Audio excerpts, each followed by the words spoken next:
வணக்கம் மக்களே. பூசணிக்காய் சாப்பிட்றதுனால கிடைக்கக்கூடிய அற்புதங்களை பற்றி தெரிஞ்சுக்கலாமா? வாங்க மக்களே, இப்போ நம்ம பதிவுக்குள்ளே போயிடலாம். அதை பார்க்குறதுக்கு முன்னாடி நம்மளுடைய சேனலை நீங்கள் இப்போ தான் ஃபஸ்ட் டைம் பார்க்குறீங்க அப்படின்னு சொன்னால் மறக்காமல் சப்ஸ்கிரைப் பண்ணிவிட்டு சைடில் இருக்கக்கூடிய பெல் பட்டனை கிளிக் பண்ணி ஆல் அப்படின்ற ஆப்ஷனை செட் பண்ணி வச்சுக்கிட்டிங்க அப்படின்னா நான் போடக்கூடிய வீடியோகளை நீங்கள் தொடர்ந்து பார்க்கலாம். ஸோ மஞ்சள் பூசணிக்காயில் எவ்வளோ சத்துக்கள் இருக்குது அப்படின்றது உங்களுக்கு தெரியுமா? வாங்க தெரிஞ்சுக்கலாம். மஞ்சள் பூசணியில் கலோரிகள் மிக குறைவுங்க. ஆனால் வைட்டமின்கள், தாதுக்கள் இதெல்லாம் நிறைஞ்சிருக்கிறதுனால எடையை குறைக்க உதவுது. தினமும் பூசணி சாலடு 2 முறை சாப்பிட்றவர்களுக்கு 1 டம்ளர் பூசணி சாறை அரை தேக்கரண்டி தேனில் காலையில் வெறும் வயிற்றில் கலந்து குடிப்பவர்களுக்கும் சரி, கெட்ட கொழுப்பு குறைந்து உடல் எடை குறையுது அப்படின்னு சொல்லிடுறாங்க. ஸோ அடுத்த விஷயம் பாருங்கள். பூசணிக்காயில் உள்ள உயிரியல் ரீதியாக செயல்படக்கூடிய பொருட்கள் இயற்கையான கல்லீரல் சுத்தப்படுத்திய செயல்படுதுங்க. பித்தப்பை பிரச்சனைகளால் பாதிக்கப்பட்டிருந்தால் 30 நாள்கள் நம்ம தொடர்ந்து பூசணிக்காயை சாப்பிட்டு வந்தோம் அப்படின்னா கண்டிப்பாக நமக்கு குணமாயிடும். ஒரு நல்ல தூக்கம் வரணும் அப்படின்னா நீங்கள் இந்த பூசணிக்காயை பயன்படுத்தலாமா? நல்ல தூக்கம் வர உந்து சக்தியாக இருக்கக்கூடிய ஒரு விஷயம் அப்படின்னா இந்த ஒரு பூசணி. 1 டம்ளர் பூசணி சாறு தேன் கலந்து குடித்தால் நரம்புகளை அமைதிப்படுத்துமா. ஸோ குளிர்ச்சியாகவும் மன ஆரோக்கியத்தை மேம்படுத்தவும் மிகவும் பயனுள்ளதாகவும் ஆரோக்கியமான ஒரு விஷயமாகவும் இருக்குது அப்படின்னு சொல்கிறாங்க.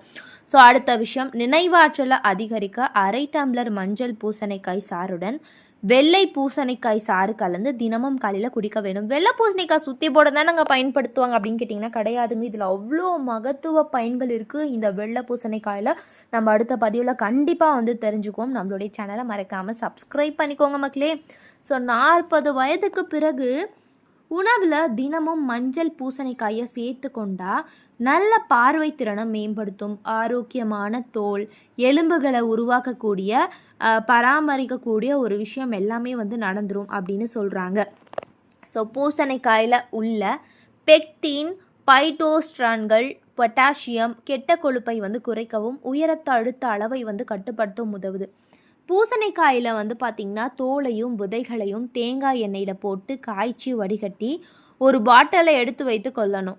அதை தினமும் பெண்கள் தலையில் தேய்த்து வந்தால் தலையில் பெண்கள் வருவதெல்லாம் தடுக்கப்படும். வறண்ட தலைமுடி, எண்ணெய் பசியுடன் காணப்படும் இந்த முடியெல்லாம் நமக்கு நல்லா வளர ஆரம்பிச்சிடும். ரொம்ப ஆரோக்கியமாக இருக்கும். ஸோ பூசணிக்காய் கூட நம்ம ஏர் பேக்காக பயன்படுத்தலாமா கேட்டுக்கோங்க.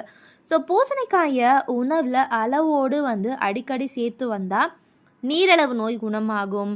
நன்கு பழுத்த பூசணிக்காயின் தலைப்பகுதியை மட்டும் சிறு சிறு துண்டுகளாக நறுக்கி தண்ணீரில் போட்டு கொதிக்க வைத்து வடிகட்டி எடுத்து ஒரு பாட்டில் நம்ம வச்சுக்கணும்.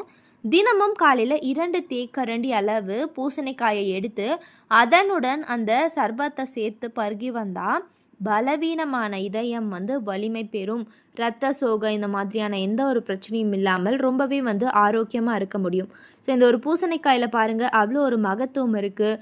ஸோ பூசணிக்காய் பார்த்திங்கன்னா நுரையீரல் ஆரோக்கியத்தை ஊக்குவிக்கும் பல்வேறு வகையான தாவர கலவைகள் இருக்காங்க. அவை என்னென்னு பார்த்தீங்கன்னா பீட்டா கரோட்டின், லூட்டின், ஜியாக்சானின் உள்ளிட்ட கரோட்டினாய்டுகளின் அளவு அதிகமாக நிறைஞ்சிருக்கு. இவை அலர்ஜி எதிர்ப்பு பண்புகளை கொண்டு இருக்கு அப்படின்னு சொல்கிறாங்க.